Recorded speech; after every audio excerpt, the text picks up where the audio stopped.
Yo, ዋጓን ዩቲዩብ ዋጓን ገነርስ ዋጓን አርሰናላውያን እንደምን አደራችሁ፣ እንደምን ዋላችሁ፣ እንደምን አመሻችሁ። በያላችሁበት ሀገር ሰዓት አቆጣጠር እንደምን ከረማችሁ። ሳሚ ነኝ። ለማታውቁኝ የዩቲዩብ ቻናሌ ስም ሳሚ ገነር ይባላል። የአርሰናል ደጋፊ ከሆናችሁና ስለ አርሰናል መስማት የምትወዱ እንዲሁም የሌላ ክለብ ደጋፊዎች ሆናችሁ ስለ አርሰናል መስማት ይመቸናል የምትሉ ከሆነ የምንጠብቃላችሁ አሁኑኑ ሰብስክራይብ በማድረግ የዩቲዩብ ቻናሌ ቤተሰብ መሆን ትችላላችሁ። ነባሮች ላይክ፣ ሼር፣ ኮመንት ላይ ሀሳብ አስተያየታችሁን በመስጠት ዩቲዩብ ቻናሌን ሞቅ ደመቅ እንድታረጉ ስል በአክብሮት ጠይቃለሁ። ይህንንም ቪዲዮ ስትጀምሩ ላይክ እያደረጋችሁ ጀምሩ። በቀጥታ ወደ ቪዲዮ ስገባ በ29ኛ ሳምንት የእንግሊዝ ፕሪሚየር ሊግ እንግዲህ አርሰናል ከሜዳው በመውጣት ብራይተንን የሚያስተናግድበት ጨዋታ ነገ ይጠበቃል። ከምሽቱ 7:30 በዩኬ ሰዓት አቆጣጠር እንዲሁም በኢትዮጵያ ሰዓት አቆጣጠር ከምሽቱ 4:30 የሚደረግ ጨዋታ ነው። ስለዚህ ጨዋታ አንዳንድ የግል ሀሳቦችን እንዲሁም የውጤት ግምቴንና ፕሪዲክሽን ላይናፔም ወይም ደግሞ የቤስት 11 አሰላለፉን ግምት የማስተላልፍበት ቪዲዮ ነው። ይሄን እንግዲህ ወደ ቪዲዮ ከመግባቴ በፊት አርሰናል እንግዲህ የወልቨርሃምፕተኑ አስከፊ የነጥብ መጣል በኋላ እጅግ በጣም ሲተች ከከረመ በኋላ 2 የለንደን ደርቢ ጨዋታዎችን በአሸናፊነት በመወጣት እንግዲህ ወደ ሞመንተሙ ለመግባት እየሞከረ ይገኛል። ነገር ግን ሊስን በጣም ኔጌቲቭ ኮመንቶች ኦል ኦቨር ሶሻል ሚዲያ ቲቪ ቻናሎች ላይ ተበራክቷል። የቸልሲውን ጨዋታ 2-1 ካሸነፍን በኋላ ሬሲ ጄምስ ከጨዋታው በኋላ ምን ያህል የእንግሊዝ ፕሪሚየር ሊግ አሁን ሴት ፒስ ላይ ምርኮኛ የሆነ ሊግ እንደሆነና የበፊቱ አይነት ማራኪ ፉትቦል ለማየት እንደተቸገረ ለመግለጽ ሞክሯል። ምንም እንኳን እነሱም የአቻነቷን ጎል ከሴት ፒስ ቢያገኙም ማለት ነው። ሌላው ደግሞ አርነ ስሎት ነበር እንደዛ ቱማች ነው ምናምን ብሎ አሁን ያለውን የፕሪሚየር ሊግ ጨዋታ ስታይል እንዳልወደደሙ ከዛም ይልቅ ከ3-4 ዓመት በፊት የነበረው ሞር ኢንተርቴኒንግ ፉትቦል እንደነበረ ለመግለጽ ሞክሮ ነበረ። እንዲሁም ሌላም ተጫዋችን ማይክል ካሪክም እንግዲህ በነገር ሸምቆጥ ለማድረግ ሞክረዋል። የአርሰናል ሴት ፒስ አጠቃቀምን ቱ ማች ሲሉ እንዲሁም የባለፈው የቸልሲ ጨዋታ ስቱዲዮ ተገኝቶ የበፊት ሌጀንድ ከፓትሪክ ቬራ ጋር ያያ ቱሬ ስቱዲዮ ላይም እንደዚህ አይነት አዘል አስተያየት ሲሰጥ ተመልክቼዋለሁ። ከዛም በኋላ ግን በብዙ የሶሻል ሚዲያ የቲቪ ቻናሎች ስለዚህ ነገር በስፋት እየተነሳ ይገኛል። አይዶኖ ለምን የባለፈው ቪዲዮ ላይ ትንሽ ለመጥቀስ ሞክሬያለሁ።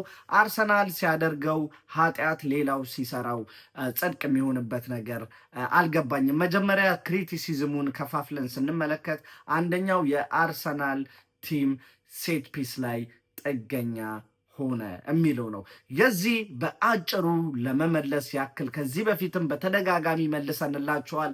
ግን ደንቆሮ የበዛበት የተመልካች ራስ ወዳድነት ወይም ደግሞ ጭፍን አመለካከት ስላለ ደንቆሮቹ እስኪገባቸው መናገራችንን አናቆምም። ሊስን አርሰናልን ስትገጥም በሎ ብሎክ አፈግፍገህ ምትጫወት ከሆነ ሌላ ምንም ላረግ አልችልም። ሴት ፒስን እንደ ሌላ የጎል አማራጬ አድርጌ እጠቀመዋለሁ። እሱ ብቻ አይደለም ግን ጥሩም ተጫወት፣ ከፍተህም ተጫወት። የሴት ፒስ መከላከልህ ላይ ድክመት እንዳለብህ ካወቅኩኝ ሊስን ኦፍኮርስ እጠቀመዋለሁ። ምክንያቱም እኔ እናንተ ለጸብ እንውረድ አስፓልት ላይ ከዛ በኋላ ምንድን ነው የሚሆነው? ያንተ አባባል ቆዳ ጫማ አድርጎ መጣላት አይቻልም፣ ድንጋይ መጠቀም አይቻልም። በቴስታ በቦክስ ብለህ በምን መልኩ ላጠቃህ እንደምችል እንደ መምረጥ ማለት ነው ይሄ ማየው። ምክንያቱም አስሎንጋ ሳንቴሃን መከላከል ያቃተህ እንደሆነ እኔ ደግሞ ያን ጥንካሬን አንተ ላይ ተጠቅሜ ውጤቱን ይዤ እወጣለሁ። ዋቴቨር ውጤት የሚያስገኘኝ ነገር ከሆነ ኦፍኮርስ ዲፔንድ እሆንበታለሁ። ሁለተኛ ኦል ኢንክሉድድ ሁሉንም አንድ ላይ አድርጌ ለመመለስም እሞክራለሁ። ሁለተኛ የሚያነሱት ነገር ምንድን ነው? የእንግሊዝ ፉትቦል አዝናኝነቱ እየቀነሰ እንደሆነ አይ ነው። ይሄ ማናችንም አንክደውም። ምክንያቱም ሊስን እኔ አርሰናልን መደገፍ የጀመርኩት በአርሰን ቬንገር ቢዩቲፉል ፉትቦል ተማርኬ ነበረ። ነገር ግን እጅግ በጣም ብዙ ዓመታትን በነዛ ቢዩቲፉል ፉትቦል አማካኝነት ደስታዬን ለመግለጽ ስሞክር ደስታዬን የምታጣጥልበት አንድ ነገር ነበረ። ዌር ኢዝ ዘ ኢንድ ሪዛልት? የታለ ውጤቱ? የታለ ድሉ? ስለዚህ ሊሰን አሁን ወደ ውጤቱ እየመጣ ነው። ውጤቱ በምንም መንገድ ይምጣ ለእኔ ውጤት እስካስገኘኝ ድረስና አንተ አፍህን እንድትዘጋ የሚያስችለኝን ዋንጫ እስካስገኘኝ ድረስ አይ ዶንት ጊቭ ኤ ሺት አባውት ቢዩቲፉል ፉትቦል ኦር ምናምን። ምክንያቱም አት ዘ ኤንድ ኦፍ ዘ ዴይ ስለ ፉትቦል ካወራን የመጨረሻ 90 ደቂቃው ሲጠናቀቅ ማን ስንት ለስንት አሸነፈ የሚለው ነገር ነው እንጂ ማን እንዴት ተጫውቶ አሸነፈ የሚለውን ታሪክ ወደኋላ ወስደ አትዘክረውም። አርሰናል ኢንቪንሲብልስን ሲያነሳ እንዴት ነበረ ሲዝኑ ብለህ እያንዳንዱን ጨዋታ ላይ ያሳየውን ፐርፎርማንስ ዞረህ አትመለከትም። ነገር ግን እነዛ 46 ጨዋቶችን 49 ጨዋቶችን አምቢትን ሆኖ ያጠናቀቅበት ሲዝን ብለህ ኢንጀነራል ትጠቅሰዋለህ። ስለዚህ አርሰናል በሴት ፒስ ታግዞም በለው ምንም ሆነ በለው ዋንጫ እስካስገኘለት ድረስ አይዶን ማይንድ። ለነገሩ ይሄ ጭፍን አመለካከት ለአርሰናል ብቻ ሲሆን ነው የሚጠቅሱት። ለመሰላችሁ ኢዚ አድርጌ ልንገራችሁ። አርሰናል ቸልሲን ከማሸነፉ በፊት የባለፈው ሳምንት ላይ ማለት ነው ሊቨርፑልን እጅግ በጣም የሴት ፒስ ኪንግ ወደ መሆን ደርሰዋል። ሴት ፒስ አጠቃቀማቸው ላይ ሲስተካከሉ ወይም ደግሞ ፕሮግረስ ሲያሳዩ ውጤታቸው መስተካከል ጀመረ ስትሉ ነበር። አርሰናል ጋር ሲሆን ግን እዩት፣ ጨዋታውን አበላሹት፣ እሱ ላይ ዲፔንድ ሆኑ። እንደዚህ የሚባል ነገር የለም። ነግራቸዋለሁ። ሊቨርፑል እሱን በአግባቡ ያልተጠቀመበት ጊዜ ላይ የት ነበረ? መጠቀም ሲጀምር የውጤት ለውጡን ስትመለከት እዛው መልስን ታገኛለህ ማለት ነው። ሶስተኛው ደግሞ ፋቢያን ሃርዝለር ነው። ይሄ የብራይተኑ አሰልጣኝ ከፕሬስ ኮንፈረንስ ላይ የተናገረው ነገር ደግሞ አርሰናል የሴት ፒስ ላይ ጥገኛ መሆኑ ብቻ ሳይሆን ሴት ፒሶችን በሚጠቀምበት ጊዜ ታይም ዌስት እያደረገ ነው የሚል የማይረባ ቀሽም ሽባ ሀሳብን ለማንሳት ሞክሯል። ይሄንም ባጭር መንገድ ለመመለስ ሞክራለሁ። ሊስን ሁሉም ያውቃል እኛ ኢፌክቲቭ የሴት ፒስ ተጠቃሚ ቲም እንደሆነን። ነገር ግን በሴት ፒስ ላይ ሰዓት የሚገድሉ ቲሞችን ዝርዝር ብታወጣ አርሰናልን ከ1 እስከ 3 አታገኘውም። ከ1 እስከ 3 ብቻ አይደለም ከ1 እስከ 5 ያሉ ቲሞችን ላይም ብትፈልገው የአርሰናልን ስም ከነዛ መሃል አታገኘውም። ቃራ ከ1 እስከ 5 ምቶ ከ1 እስከ 10 ያለው ስም ዝርዝሮች ውስጥ የክለብ ስም ዝርዝር ውስጥ ብትገባ የአርሰናልን ስም አታገኘውም። አርሰናል ሴት ፒስ ላይ ሲጠቀም ዌስት የሚያደርገው ታይም 11ኛ ደረጃ ላይ ያስቀምጠዋል። ስለዚህ አንተ እንደተናገርከው ያን ያህል ዌስት የሚያደርግ ቲም አይደለም። ከሱ በላይ 10 የኢንግላንድ ክለቦች ከ20 ክለቦች ግማሹ ማለት ይቻላል ሴት ፒስን ሲጠቀም ሰዓት ዌስት ያደርጋል። ነገር ግን አርሰናል ላይ ሲሆን እድሉ ሆነና ፈሲገንበታል ነው አባባሉና አርሰናል ላይ ሲሆን ብዙ ጫጫት አለ። ግን ይገባናል፣ ጥላቻችሁ ነው፣ ነርቨስነስ ቲሙ ላይ ለማምጣት የታሰበ ሀሳብ ነው ብዬ እንደማይረባ ነገራችሁ አልፋለሁ። ወደዚህ ጨዋታ ደግሞ ስንመጣ እንግዲህ ብራይተንን የምናስተናግድበት ጨዋታ ይጠበቃል። አርሰናል እንግዲህ ከወልቨርሃምፕተኑ እጅግ በጣም አስከፊ ውጤት በኋላ 2 ጨዋታዎችን ለንደን ደርቢ ከባድ ጨዋታዎችን በማሸነፍ እንግዲህ ወደ ሞመንተሙ መመለስ ችሏል። ያንንም ጨዋታ አንድ ጨዋታ እንግዲህ ይታያችሁ 2 ተከታታይ ጨዋታ ነው ከብሬንትፎርድ እና ከወልቨርሃምፕተን ጋር ነጥብ ስንጣል የዓለም መጨረሻ ነበር የሚመስለው። አዎ ነርቨስነሱ ጀመራቸው፣ ቦተን ሊያረጉት ነው ብላ ተባለ። ነገር ግን አርሰናል 2 እጅግ በጣም ነርቪ የነበሩ ጨዋቶችን ምናልባትም እውነት አርሰናል የዋንጫ ፕሬዠሩ ነርቨስ ያደረገው ቲም ቢሆን ኖሮ እነዚህ 2 ጨዋቶችን ለማሸነፍ ይቸገር ነበር ባይነኝ።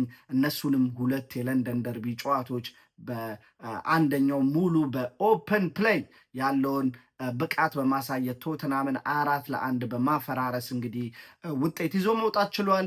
የሌላኛው ደግሞ ከቸልሲ ጋር በሜዳችን ያደረግነው ምንም እንኳን አጣብቂኝ ቢሆንም ግን ጥሩም እንኳን ባንሆን ነጥብ ይዘን በመውጣት የቻምፒዮንነት ሜዳሊያውን እስከምናጠልቅ ድረስ ምንም አይነት እድልን ማባከን የማይፈልግ ቲምና ስቴትመንት የሰጠንበት ጨዋታዎች ነበሩ። እንግዲህ ነገ ሶስተኛው ፈተናችን በአሜክስ ስቴዲየም ብራይተንን የምናስተናግድበት ጨዋታ አለ። እንግዲህ ሴት ፒስን እነሱ እንደ ወንጀል ሲጠቅሱት ነበረ። ነገር ግን አሁን ደግሞ ጊዜ እንውሰድና እኛ ደግሞ እንደ አርሰናል ደጋፊነታችን ለምን ሴት ፒስን አንድ ያናመሰግኑ? ምክንያቱም ሴት ፒስ ዘንድሮ አርሰናል እንግዲህ እስካሁን 28 የፕሪሚየር ሊግ ጨዋታ አድርጓል። ከ28ቱ የፕሪሚየር ሊግ ጨዋታዎች ላይ በ20 ጨዋታዎች መምራት ችሎ ነበር። በመራባቸው በነዛ 20 ጨዋታዎች 13ቱ ጨዋታ ላይ ከሴት ፒስ ባገኛቸው ጎሎች ነበር መምራት የቻለው። ስለዚህ እንደምታዩት ሴት ፒስ እጅግ በጣም በኢፌክቲቭ ነስ በመጠቀም እንግዲህ ጥሩ አገልግሎት ከሱ እያገኘን እንገኛለን። ዋናው ነገር የትንፍጭው ዱቄቱን አምጪው ነው። ነግሬያችኋለሁ። ቲሙ እንዴት ተጫወተ፣ ታክቲኩ እንዴት ነበር፣ ከጌሙ በኋላ አይሰራም። የውጤት ቦርዱ ነው የሚታየው። ማን አሸነፈ፣ ማን 3 ነጥቧን፣ እሱ ብቻ ነው እኛን የሚመለከተን። አውትሳይድ ያለውን ቮይስ አንሰማም፣ ብንሰማም እንስቅበታለን ማለት ነው። ሌላኛው ነገር ደግሞ አርሰናል የምሽት ጨዋታዎች ላይ እጅግ ጥሩ የሚባሉ ቁጥሮች አሉት። እሱን ለመንገር ያክል የአለፉት 19 የምሽት ጨዋታዎችን አርሰናል አንድም ጨዋታ አልተሸነፈም። ይሄም ማለት ደግሞ በኢትዮጵያ ሰዓት አቆጣጠር ከምሽቱ 4 ሰዓት በኋላ ያደረጋቸውን ጨዋታዎች ላስት 19 ጨዋታዎች የተመለከትን እንደሆነ አርሰናል በሚገርም ሁኔታ 14ቱን ድል ሲያደርግ 5 አቻ የተጠናቀቀ ጨዋታ ነው። ትንሽ አስጊ ሊሆን የሚችለው ከ5ቱ አቻ ከተለያየንባቸው ጨዋታዎች 3 አቻ የተለያየ ነው። 2026 ዘንድሮ ዲስ ይሄ ካላንደር ዓመት ከገባ በኋላ መሆኑ ትንሽ አሳሳቢ ሊሆን ይችላል። ነገር ግን ሊስን በዚሁ ነገር መቀጠል አለብን። ጥሩ ሪከርድ ነው። ከ19 የምሽት ጨዋታዎች እንግዲህ 14 ጨዋታውን ማሸነፍ ከቻልን እጅግ በጣም ጠቃሚና ቁጥራዊ መረጃው ለአርሰናል የሚያደላ ሆኖ አግኝቼዋለሁ። ነገር ግን በቁጥር ደረጃ ካየነው ይሄ ብቻ አይደለም ለአርሰናል የሚያደላው። እንዲሁም ሁለቱ ክለቦች ብራይተንና አርሰናል ሲገናኙ የአዌ ክለብ ብዙ የማሸነፍ ንጻሬ ያለው ማለት ነው። ይሄንም ደግሞ ያለፉትን 7 የእርስ በርስ ግንኙነት የተመለከትን እንደሆን አርሰናል ያለፉትን 9 የእርስ በርስ ግንኙነት የተመለከተን እንደሆነ የሆም ቲም 2 ጨዋታዎችን ሲያሸንፍ 3 ጨዋታዎችን ደግሞ በአቻ ውጤት የተጠናቀቀ ነው። 4 ጨዋታዎችን ደግሞ ከአዌ ወይም ደግሞ ባለሜዳው ሳይሆን ከሜዳው ወጥቶ የሚጫወተው ቲም ነው 4 ጨዋታዎችን በሁለቱ ያለፉት 9 ግንኙነት ላይ ማሸነፍ የቻሉት ማለት ነው። ያለፉትን 5 የእርስ በርስ ግንኙነትም የተመለከተን እንደሆነ አርሰናል 3 ጨዋታን በማሸነፍ 2 ጨዋታን አቻ ውጤት የተጠናቀቀ ጨዋታ ነው ማለት ነው። እዚህም ላይ ምንም ጨዋታን አለመሸነፋችን እንግዲህ እጅግ በጣም ጥሩ ቁጥራዊ መረጃ ነው። ብራይተን እንግዲህ ወደዚህ ጨዋታ ሲመጣ 2 ተከታታይ ጨዋታዎችን በማሸነፍ በጥሩ የሞራል መነሳሳት ላይ ሆኖ ይመጣል ብዬ አስባለሁ። ያለፈው ሳምንት ኖቲንግሃም ፎረስትን 2-1 በሆነ ውጤት አሸንፈዋል። ከዛም በፊት ደግሞ አስደናቂ በነበረው ጥሩ ፎርም ላይ የሚገኘውን አርሰናልን ነጥብ ያስጣለውን ብሬንትፎርድን በሜዳቸው ሄደው ተጉዘው ብሬንትፎርድ ላይ ማለት ነው 2-0 የሆነ ጥሩ ውጤት አስመዝግበው ነው የመጡት። አንድ እጅግ በጣም ጥሩ አቋም ላይ የሚገኝ የቀድሞ መድፈኛ ተጫዋች አላቸው፣ ዳኒ ዊልቤክ 10 የፕሪሚየር ሊግ ጎሎችን 10 ጎሎችን ለብራይተን ማስቆጠር ችሏል። እንግዲህ እዚህ ጨዋታ ላይ ጎል የሚያስቆጠር ከሆነ በ35 በአመቱ ከ10 በላይ ግቦችን ያስቆጠረ ተጫዋች ተብሎ ስሙ እንግዲህ እንደሚመዘገብ ያለው ኢንፎርሜሽን ወይም ደግሞ ሚዲያ ላይ ተመልክቼዋለሁ። ቪክቶር ኮሬዝም ጨዋታው ላይ የሚጠበቅ ነው። ምክንያቱም ካለፉት ካደረግናቸው 7 የአዌ ጨዋታዎች ላይ ጥሩ ቁጥራዊ መረጃዎች አሉት ማለት ነው። እሱም 6 የጎል ኮንትሪቢሽኖች፣ 5 ጎሎችን፣ 1 አሲስትን ማድረግ ችሏል። እዚህም ጨዋታ ላይ እሱ ተጠባቂ ነው ማለት ነው። ሌላኛው ትሮሳርድ የቀድሞ የነዚህ የሴግልስ ወይም ደግሞ የብራይተን ተጫዋች እንደነበር ይታወቃል። እሱም ወደ ቀድሞ ክለቡ ተጉዘው የሚያደርገው ጨዋታ ይሆናል። አርሰናል እንግዲህ ይሄን ጨዋታ ማሸነፍ እጅግ በጣም ለአርሰናል ወሳኝ ነው። ምክንያቱም ደግሞ በተመሳሳይ ሰዓት ማንቸስተር ሲቲም የሚያደርገው ጨዋታ ይኖራል ማለት ነው። ነገር ግን ሊስን እኛ ምን አገባን፣ የራሳችንን የቤት ስራ መወጣትና ከዚህ ጨዋታ 3 ነጥባችንን ይዘን መውጣት አለብን። ምክንያቱም ደግሞ ከዚህ በኋላ ማንቸስተር ሲቲ እጅግ በጣም ከባድ የሚባሉ ጨዋቶቹ መክበዳቸው ሳይሆን በ10 ቀን ውስጥ ወደ 4 ጨዋቶችን ያደርጋል። እኛ እንግዲህ በሳምንቱ መጨረሻ ቅዳሜ በኤፍኤ ካፕ ማንስፊልድን ሄደን የምናስተናግድ ሲሆን ማንቸስተር ሲቲ ግን ኒውካስትልን ነው ሄዶ የሚገጥመው ማለት ነው። ስለዚህ ከአርሰናል ይልቅ ማንቸስተር ሲቲ ምናልባትም ኤፍኤ ካፕ ላይ ተስፋ ቆርጦ ተጫዋቾች ቀይሮ ካልገባ በስተቀር ለኒውካስትል ሮቴት አድርጎ ለመግባት፣ ምክንያቱም ይሄ ጥሎ ማለፍ ነው፣ የደርሶ መልስ ጨዋታ የለውም። ያን ጨዋታ ያሸነፈ ወደ ቀጣይ ዙር ያልፋል አይነት ጨዋታ ስለሆነ ይህን ጨዋታ ማሸነፍ ግዴታ ይጠበቅበታል። ከዛም በኋላ በቻምፒዮንስ ሊግ ሪያል ማድሪድንም የሚያገኝበት ጨዋታ አለ። ከዛ በመመለስ ዌስትሃምን በፕሪሚየር ሊጉ የሚያገኝ ላለመውረድ እንግዲህ የሚጫወተው የኑኖ ስፕሪቶ ሳንቶስን ዌስትሃም የሚያገኝበት ጨዋታ ስላለ እና ጥሩ ደግሞ አድቫንቴጁ ለምንድን ነው እኛ ቀድመን የምንጫወትባቸው የጨዋታ መርሃ ግብሮች እንግዲህ አሁን ከፊታችን ይመጣሉ። ከዚህ በፊት እንግዲህ ሲቲ ቀድሞን ተጫውቶ ፕሬሸሩን ወደኛ በማሳረፍ ላይ ነበር። ከዛ በፊተኛ አሁን ደግሞ የኛ ተራ ደርሶ የምንቀበልበት ጊዜ ደርሷልና ይሄን ጨዋታ አሸንፎ በዛ የነጥብ ልዩነት ወደ ቀጣይ የፕሪሚየር ሊግ ጨዋታ መሸጋገርና አንድ ጨዋታ ከካላንደሩ ላይ መፋቅ ይጠበቅብናል ማለት ነው። በእኔ ግምት እንግዲህ አርሰናል ይህን ጨዋታ 3-1 በሆነ ውጤት ያሸንፋል የሚል የግል እምነት አለኝ። የእናንተ ምን ይመስላል? ኮመንት ሴክሽን ላይ ያሳውቁኝ። ወደ ፕሪዲክሽን ላይናፕ ወይም ደግሞ ግምታዊ አሰላለፍ ስንሄድ የግብ ጠባቂ ቦታ ላይ የባለፈው ጨዋታ ላይ ማን ኦፍ ዘ ማች ለኔ ሆኖ ያመሸው ዳቪድ ራያ ነገም እንግዲህ አስፈላጊነቱ የሚጠበቅበት ሰዓት ላይ ራሱን እንዲያሳይ በሙሉ እምነት የምጠብቀው ተጫዋች ነው። እሱ ይጀምራል የግብ ጠባቂ ቦታ ላይ። ፉል ባክ ቦታ ላይ ግን ቤን ዋይታው እንደተጎዳ ይታወቃል። ዩሊያን ቲምበርን በቀኝ ፉል ባክ ቦታ ላይ አስጀምረዋለሁ። የቀኝ መሀል ተከላካይ ቦታ ላይ ሊሰን እዚህ ላይም ሮቴት ማድረግ እንችላለን። ሞስኬራ ጥሩ አቋም እያሳየ ነው። ሚካኤል አርቴታ ሞስኬራን ቀይሮን ቢያስገባው አይዶን ማይንድ፣ ነገር ግን እኔ ዊሊያም ሳሊባን የማስጀምረው ይሆናል። ጋብርኤል ማጋሌዝን በግራ የማል ተከላካይ ቦታ ላይ አድርጌ በግራ ፉል ባክ ቦታ ላይ ፔሮ ሂንካፔ የሚጀምር ይሆናል ማለት ነው። ዲስ ጋይ እጅግ በጣም ቤስት የሚባሉ ፐርፎርማንሶች እያሳየን ይገኛል ማለት ነው። ካላፊዮሪን እንድንረሳው ያደረገ አይነት ፐርፎርማንሶች በተደጋጋሚ እያስመለከተን ይገኛል። የባለፈው ጨዋታ ላይ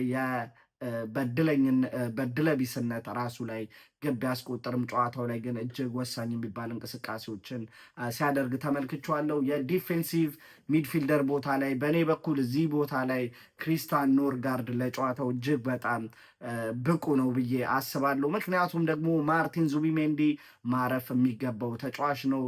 ትንሽ እረፍት ቢያገኝና ምክንያቱም አሉ ከፊታችን እጅግ በጣም ከባድ ጨዋታዎች የሚሆኑብን። ስለዚህ ለነዛ ጨዋታዎችም ኃይሉን ረናውት ሳያደርግ ወይም ደግሞ ያለውን አቅም አሟጦ ሳይጨርስ በፊት እንደዚህ አይነት ጨዋታዎች ላይ ማሳረፈው ይሆናል። የማንስፊልድ ላይ ጨዋታ ላይም የማሳረፈው ሌላኛው ተጫዋች ይሆናል። ጨዋታ ላይ ብዙ ሮቴሽን እንመለከታለን ብዬ አስባለሁ።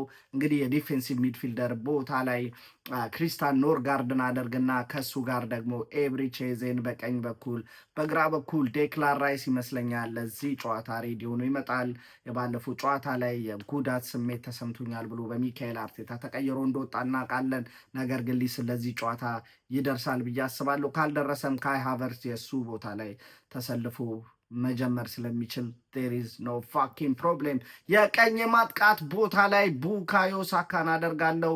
ቡካዮ ሳካ ጥሩ የሴት ፒስ ዲሊቨሪ እያደረገ ይገኛል። ሞር ግን ከሱ ጎሎችም እንዲሁም በክፍት ጨዋታ አሪፍ ጥሩ የሚባሉ አሲስቶችን መመልከት ከዚህ በላይ ቁጥሮችን ከስታርቦይ መመልከት ፈልጋለሁ። ነገም እንግዲህ የምጠብቀው ተጫዋች ሌላኛው ሲሆናል። የግራ የመስመር ወይም የክንፍ ቦታ ላይ የምጠቀመው ደግሞ ትሮሳርድን ነው ነግሬያቸዋለሁ። የቀድሞ ክለቡን ነው የሚገጥመው። ስለዚህ የቀድሞ ክለቦቹን ሲገጥሙ ራሳቸውን ማሳየት ከሚፈልጉ ተጫዋቾች አንዱ ነው።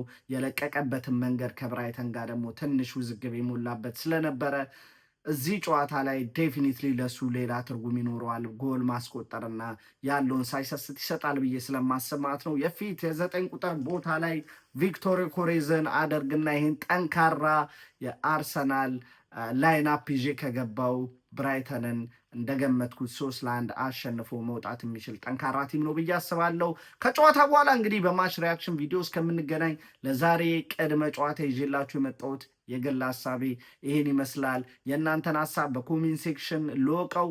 አማውት ፒስ ከሞን ዩ ገነርስ